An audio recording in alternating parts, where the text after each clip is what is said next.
Assalamualaikum warahmatullahi wabarakatuh. Hari ini saya akan menjelaskan mengenai perbedaan antara korelasi dan regresi.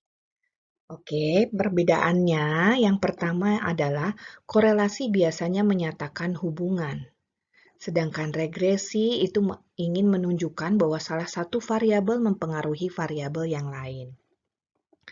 Dalam korelasi, kita tidak menyebut atau menentukan adanya variabel independen atau variabel dependen.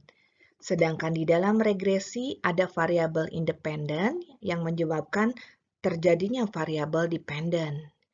Contoh ekstrimnya, saya biasanya di kelas menjelaskan bahwa hubungan kita dengan teman kita itu biasanya hubungan yang bersifat korelasi. Kenapa? Karena kita berdua tidak mempengaruhi satu sama lain dalam hal keberadaan, bahwa teman kita tidak harus hadir dulu baru lahir kita. Sedangkan dalam regresi itu saya biasanya memberikan contoh, itu soal hubungan kita dengan orang tua kita. Orang tua kita harus hadir dulu, baru kita hadir di dunia ini, gitu ya, baru kita lahir. Jadi tidak mungkin kita lahir dulu baru orang tua kita yang lahir kemudian. Dalam korelasi, kedua variabel biasanya bergerak bersamaan ya. Sedangkan di dalam regresi biasanya ada sebab akibat gitu ya. Posisi variabel X dan Y dalam korelasi dapat ditukar. Jadi mau X disebut duluan baru Y atau sebaliknya itu boleh.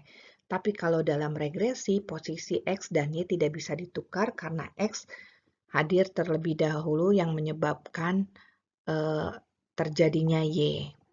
Dalam korelasi, kita mengukur hanya keeratan hubungan atau asosiasi antara variabel X dan Y. Sedangkan dalam regresi, kita berusaha melakukan prediksi nilai Y berdasarkan nilai X atau si variabel independen gitu ya, atau penyebab terhadap variabel yang disebabkan. Ini gambarnya kalau kita coba gambarkan bagaimana korelasi dan regresi. Kalau regresi itu single statistik berupa data point titik-titik data saja. Kalau regresi kita berusaha membuat persamaan yang ditunjukkan dalam bentuk garis berdasarkan data point atau titik-titik data yang ada. Saya berikan saja contoh lainnya di kehidupan nyata. Contoh yang mudah dari korelasi yaitu bahwa tinggi badan kita biasanya berhubungan erat dengan berat badan kita. Gitu ya. Entah kenapa kalau kita sedang berat badannya kok berasa tinggi badannya pendek. Mana disebut duluan itu terserah.